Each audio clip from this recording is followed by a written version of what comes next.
Assalamualaikum warahmatullahi wabarakatuh. Om Swastiastu, Namo Buddhaya.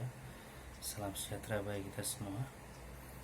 Teman-teman, pada kesempatan yang baik ini saya ingin mengucapkan selamat Hari Raya Idul Fitri. Minal aidin wal faizin, mohon maaf lahir dan batin. Sudah lama saya tidak membuat video yang biasanya tentang spiritualitas dan membahas fenomena kehidupan lainnya. Dan kali ini saya ingin sharing tentang pengalaman saya secara pribadi menghadapi pandemi COVID-19 ini yang sudah terjadi di Indonesia sekitar 3 bulan terakhir ini, yang terus terang meruntuhkan fondasi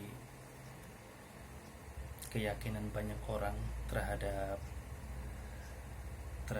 hidup ini, terhadap takdir, terhadap kebaikan Tuhan, terhadap keadilan, dan terhadap apa yang selama ini mungkin mereka ketahui, mereka pelajari, tapi dalam keadaan secure, dalam keadaan aman dan nyaman secara finansial, secara keadaan secara umum baik.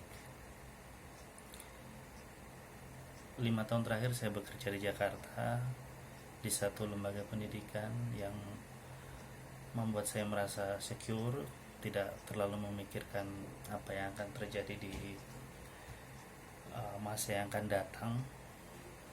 Saya selalu berpikir bahwa everything will be fine. I've been doing spirituality. Saya telah melakukan praktek spiritual bertahun-tahun.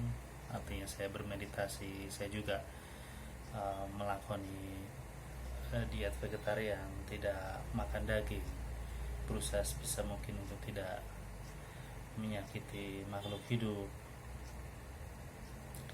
Tapi itu semua saya lakukan dan itu berjalan ketika segala sesuatunya berjalan relatif secure, relatif aman, relatif settle, relatif nyaman.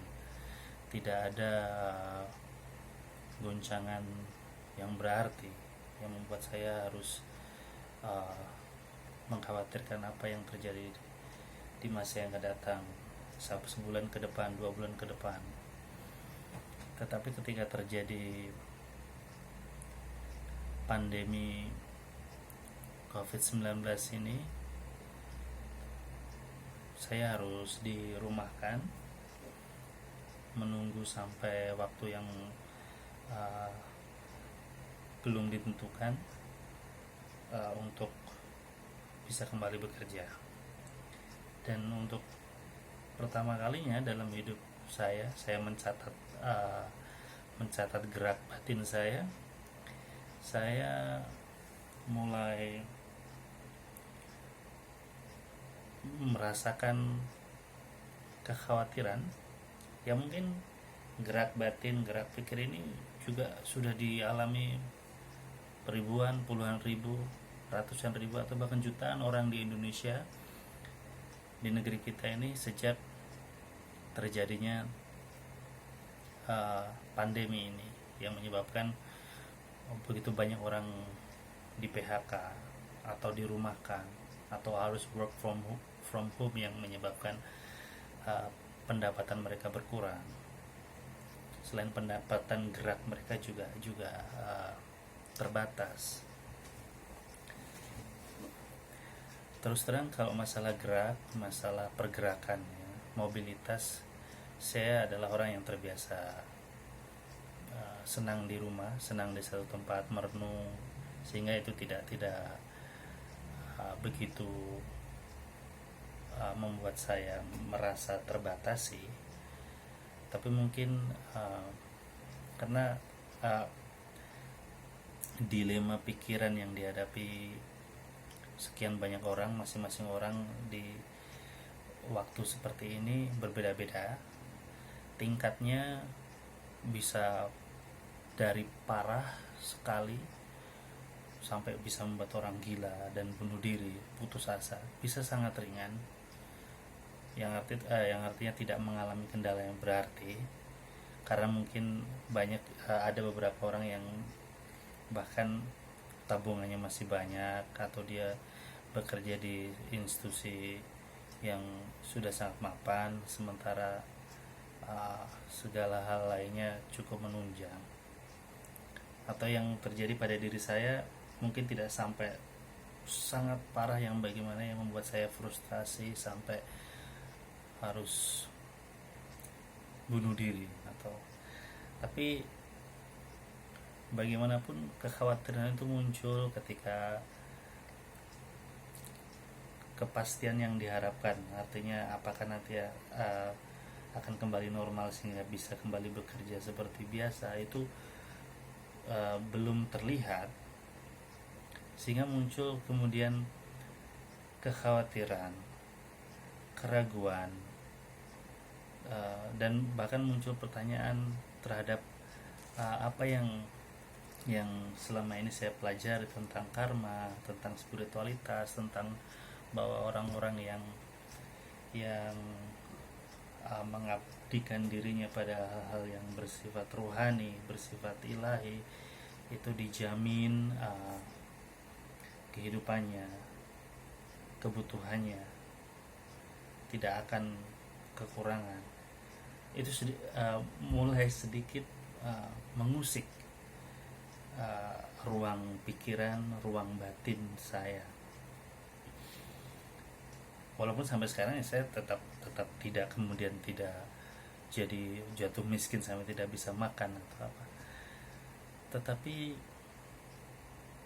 saya sampai mulai membuat jurnal tentang munculnya pikiran, perasaan seperti ini, kekhawatiran, keraguan, setelah mungkin bertahun-tahun menjalani hidup yang relatif, mungkin 5 tahun terakhir yang relatif secure, karena pekerjaan juga secure ya.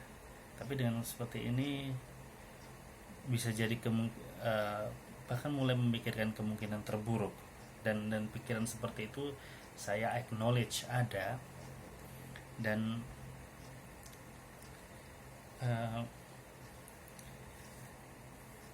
saya juga hendak melakukan eksperimen